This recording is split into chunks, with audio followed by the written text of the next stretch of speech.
and the SIRIUS XM app.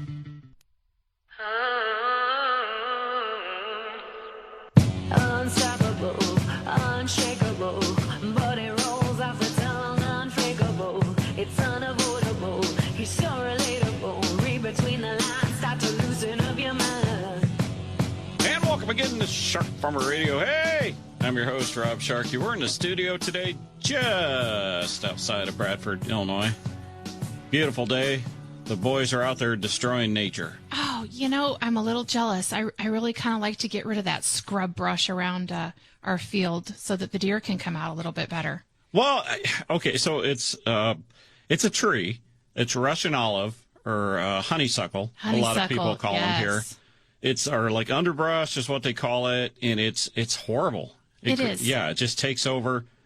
And so it's coming out into the field, and I sent them over there because you have to pull it. You can't cut the stuff because otherwise it grows up like a bush. So you got to pull the roots out and all, and they just yank it and be done with it. So they're over there just tearing stuff up. It's kind of like that theory of, people used to hate starfish, so they'd take them and they'd chop them up, and then they didn't realize that they were actually making more. That's not good.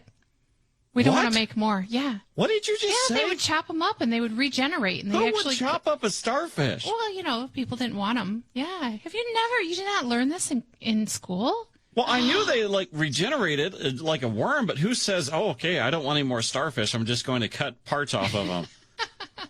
Where did you grow up? Hey, I like these fun facts. This is fun. Have you done that? I mean, you don't live by an ocean. No, Did not you order personally. them in? No, but it's just cool that you could. Oh, gosh, I'm a little bit worried. I think I might be sleeping a little lightly. One eye open. Did you ever order the sea monkeys? Yes. They weren't monkeys. No, they were not. That was a disappointment when I was a kid. They were, I don't know what they were, like invertebrates of some kind. Yeah, they were. All right. Enough. We digress. You cut up starfish. Today, we're going out to the great state of New Jersey. We're going to talk with Danielle Wainwright. How you doing, Danielle? Hi, guys. I'm doing good. Okay, you're from Southampton. Where is that in the great state of New Jersey? We are located about Central State, a little south of Central State. Okay, and so you're in the midst of the big boy cities. We are. We have Philadelphia to our left, and we have New York City up above us. We do. Hey, boy, they're just daunting up there, aren't they? They are. They're coming into the state, and we are definitely getting very populated. So tell me about the Southampton area. Is it ag? Is it a mixture? What's it look like? Here in Southampton, this is a farming community. It is. We have a bunch of farmers, small-scale farmers, I would say. Okay. And is that where you're from originally? I lived maybe 15 minutes from here, not too far, but in a town that did not have any farming ties. Okay. You and your husband, Fred, both animal nutritionalists, and you are on a fifth-generation family farm. What are you guys raising?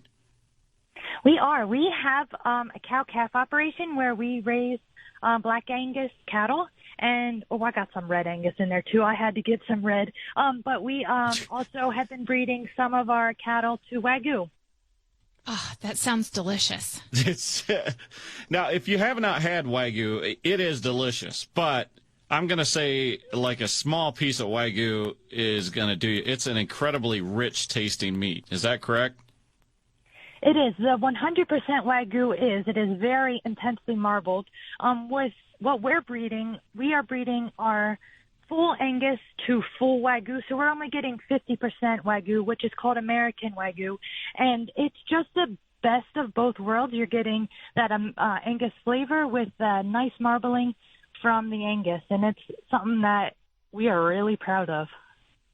Okay, so, well, first of all, where did you meet your husband? I actually worked for my husband. He was a dairy farmer. He had 300 head of milking cows and then had 300 replacement herds. So he was your boss? He was. That sounds scandalous there, Danielle. Yeah, but that's where I got my desire and passion for agriculture from working on the farm. And I just went from there and went to college for a dairy science degree and graduated with that. And yeah. Now, where did you go to college? I went to, which is now a university. They're big time now. Delaware Valley College at the time. It's a big agriculture school.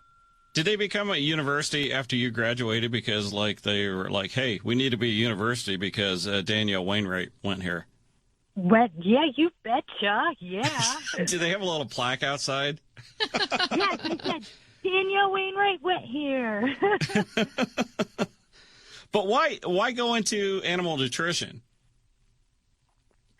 So my husband is very much into animal nutrition. He works with a few dairies where he is their head or their only nutritionist. And I loved it so much. I studied it in school, and then I do more of the small animal with the chickens. I do cows, but a lot of the small animals, chickens and pigs.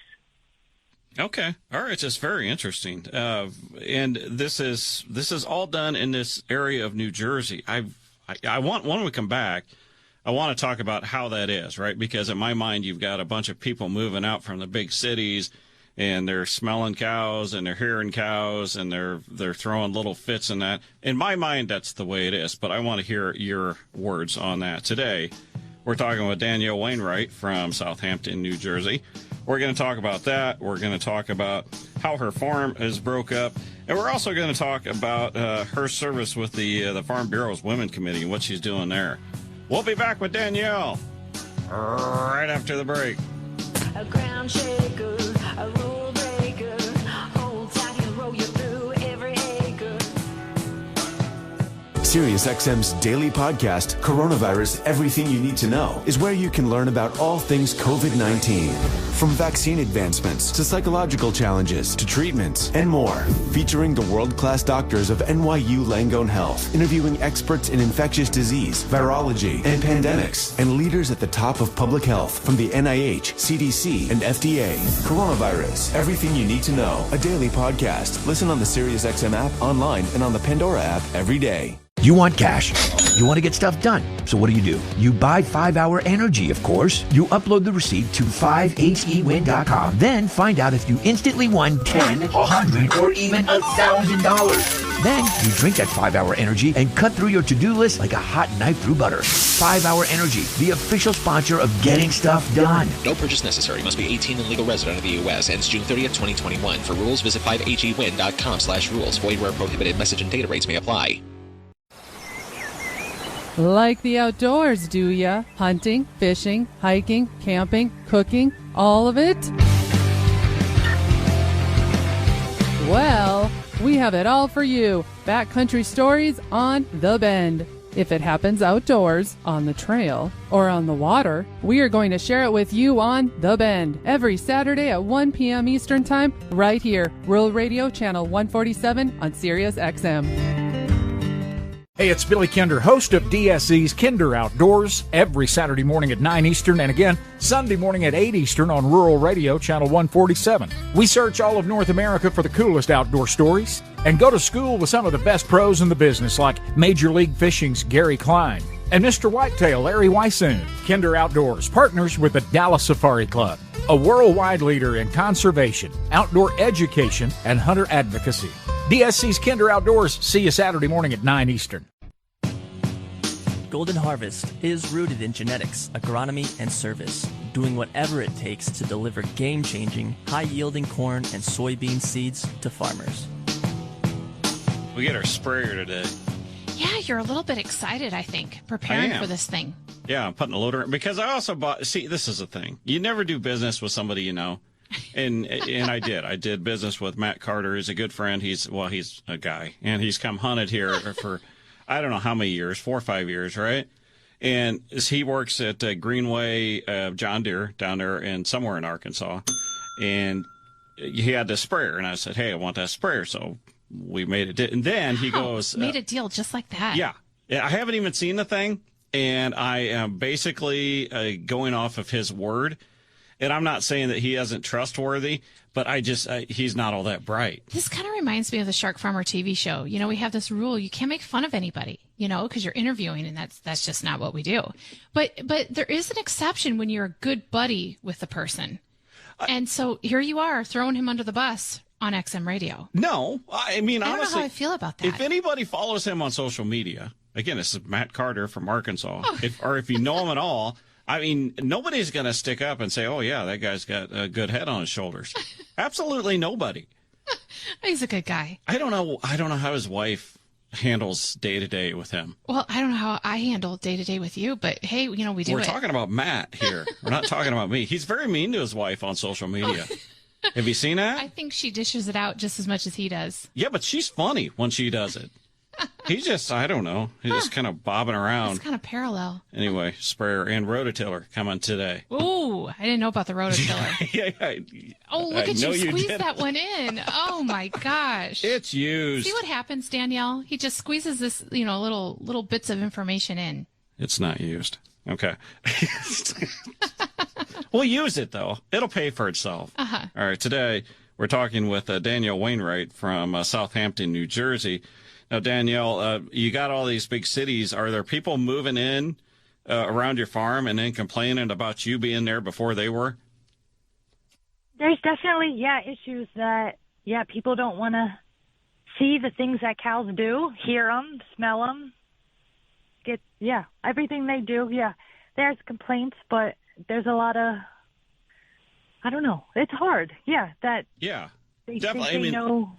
It is frustrating, right? Because when you have a farm there and then someone builds a house, and knowing that you have a farm there, knowing that they're moving into a rural community, it is very frustrating.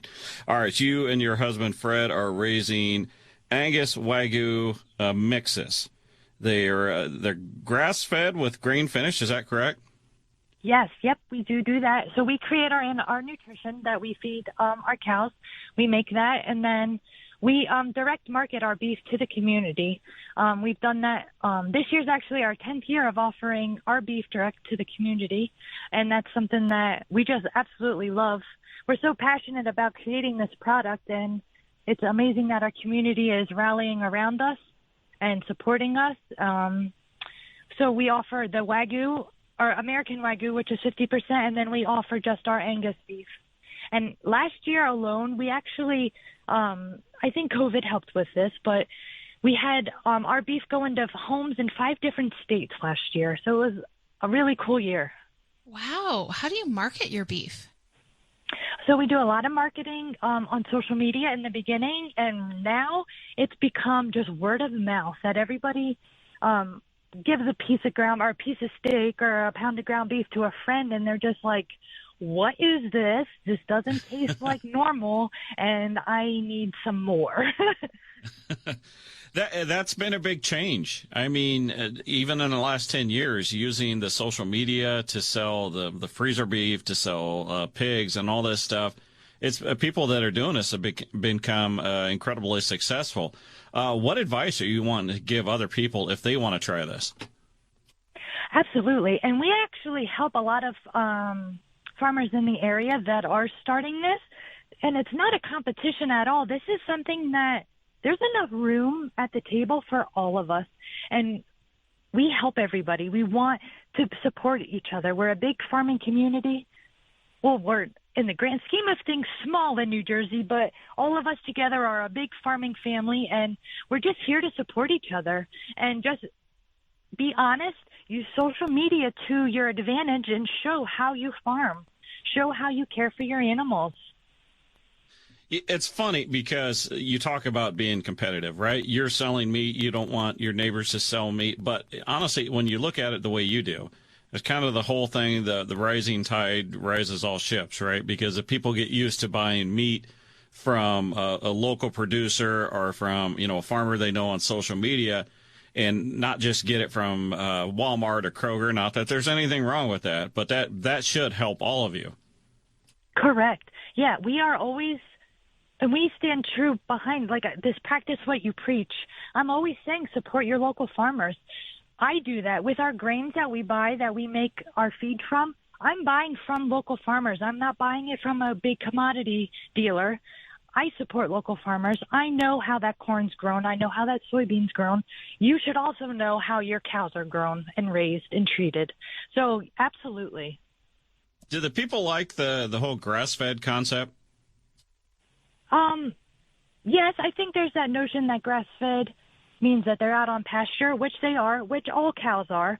All cows eat a grass diet, even if they're grain-fed, and ours also are grain-fed and grain-finished. Okay. All right. Well, explain how your farm is broke up. There's, 4 separate entities?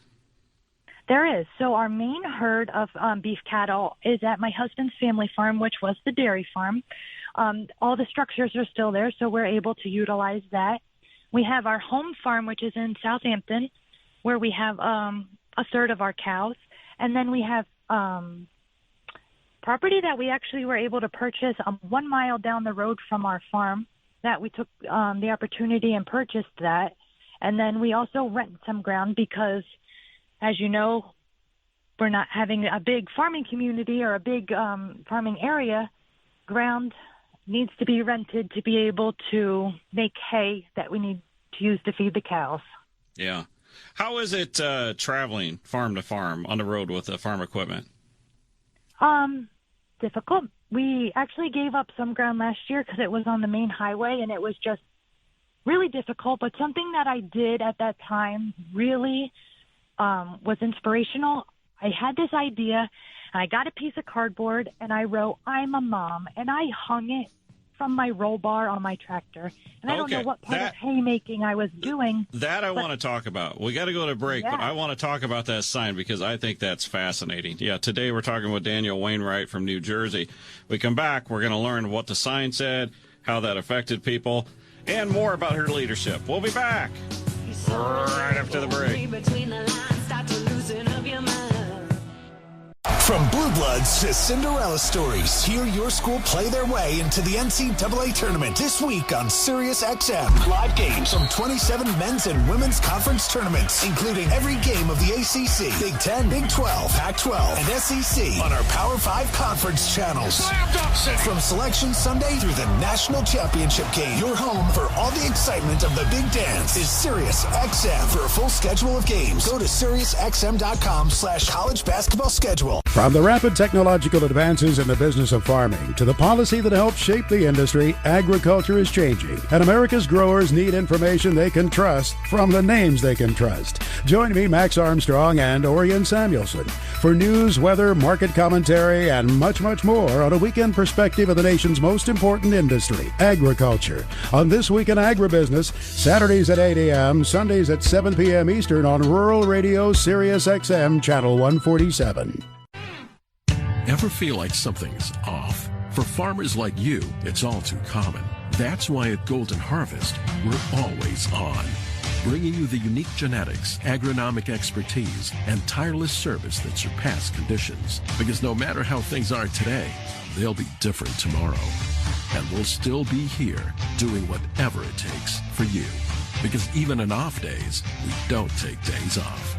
Visit goldenharvestseeds.com.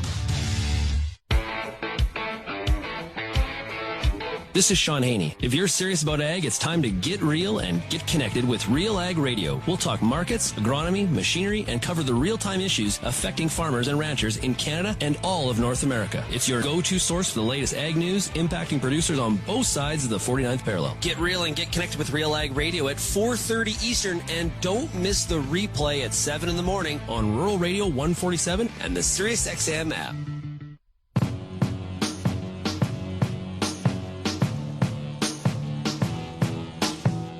Had to hook up the loader. I haven't hooked that thing up since probably September. Oh, wow. Were you Yeah. out of practice? It's always an adventure. And they make it so easy anymore with like the single point hookup and all that stuff. But yeah, there's always something that you forget to do. Yeah, absolutely. I'm sorry, something that I forget to do. Yes, but I have to get that to get the rototiller off the truck coming from Arkansas. Oh, gotcha. Yeah, it's all about this delivery. This is exciting. Yes, that is my day. I'm focusing my day off getting that sprayer. Yeah. Today, though, we're talking with Danielle Wainwright from New Jersey, Southampton, New Jersey. Her and her husband, they're raising Black Angus, apparently some Reds mixed in. That sounded like a point of contention, so we won't ask about it. But when Danielle is traveling from farm to farm, of course, in a more populated area, it sounds like there were some difficulties. So, Danielle, what did you do? You wrote a sign that said, like, I'm a bad mother or something? You got it. I did. I wrote, I'm a mom, which I am. I have 2 little boys at home, little farm boys. But I wrote this sign, and I hung it from my roll bar. And I don't remember what implement I was, the rake or the tedder. And people were cheerleading me. Like, they slowed down, and they took notice that I'm a person, and I have little boys at home that want their mama to come back home after I'm done my job. And it was something that just hit me, an idea, and I'm so glad I followed through with that. So beforehand, I mean, obviously, you're going to slow down traffic as a tractor, all right? You're living in rural America. It is what it is. Beforehand, were people like giving you the old one-finger salute? You betcha. Oh, my, was I getting that? Yes, horns were blowing, everything. Oh, my gosh, yes. And now, like, having that sign, it really, changed. I've never seen it. Have you, Em? I mean, I've seen, if you ate today, don't worry about slowing down, stuff like that. I've never seen just the flat out, I'm a mom. Have you? I love this. It's like so much better than that baby on board. Like you're going to drive crazy and then suddenly there's a baby. Oh, so we got to be more careful. No, I love this. I love this sign. I saw one of those the other day. The baby on board. I thought that was a 1980s thing. Boy, this might be something that you just have to run with. Put a sign like this. Yeah, people slow down and appreciate you. Yeah, look at you. I'm a mom on a tractor. Yes, you could market this, Danielle. Think of it. Yeah. All right, Danielle, you're also involved on some leadership. You serve on the Farm Bureau Women's Committee. Now, is that the New Jersey Women's Committee? It is. Yes, it is. The New Jersey Women's Leadership Committee. It is. Okay, so why'd you get involved there? So the opportunity actually arose. I was on our Burlington County Board of Ag Women's Committee, and they said, hey, there's a spot available on the New Jersey State Farm Bureau's Women's Committee. Are you interested? And I said, heck yeah, let's do this. Does that take a lot of time? It does. Being on both boards, it does take a lot of time, but it's something that I'm so passionate about women in agriculture, that it's worth my time. It's my hobby, actually. Like, if I had to have a hobby, I guess that would be my hobby. Okay, well, tell me some of the things that you're doing. So, ag education is big. That's something that we work on. A lot of kids have this, so many people are so far removed from a farm setting that they're not understanding where their food comes from. So to be able to bring that back into the schools and to show, like, this is where your milk comes from, this is where your eggs come from, we needed that. So we do a lot of work with education with the kids, and also just women in agriculture. We're also supporting them. So we're doing a lot of great things. I love that you're such a cheerleader for women in ag because, since you didn't grow up on a farm, but you went into and got your degree in dairy nutrition and you're now living a great life on your farm and working hard. I love it that you are encouraging other young women. Do you get a chance to do that a lot? Is to tell people, yes, you have this dream, go for it? Absolutely, I do. And I recently started being more active on social media, and the women that are reaching out to me at a local, state level, but then also nationally, it's huge. I get so many messages, and it's just like, we're here together. We are in this community together, and we're going to get this done. Yeah, I mean, that's interesting, too, because with the social media, I mean, you are reaching out besides New Jersey, so you've got a lot of young women that want to get involved in ag. I mean, a woman or not, it's hard to get involved in ag, but I mean, it is a male-dominated industry. So, I mean, what advice? All right, if someone message you and say, I just want to get involved in ag, I'm not marrying a farmer, I don't know how to start. I mean, what advice do you give them? I guess just find something that you're passionate about. If it's animals or vegetables, then just start there, start small. Find somebody in your area that you could be a mentor. Your county board is a huge opportunity. Your farm bureau is a huge opportunity. See what mentors you can find and let them take you under their wing and just go and follow your heart, because what you have a passion for in your heart, only you have that. And you just need to take that and run and just show people what you are about. Any thoughts about like getting on, your county board or maybe even someday the state board, not at the women's committee, but as a female voice in ag to make that heard? You betcha. That is a goal of mine. It is, yes. Fred is actually the treasurer on our county board, so I do get to sit in and help them brainstorm and come up with ideas. So I am active on the county board, but just not as a member. But absolutely, that is such a great resource for anybody, because anybody can attend these meetings. They're public meetings, and you can support farmers.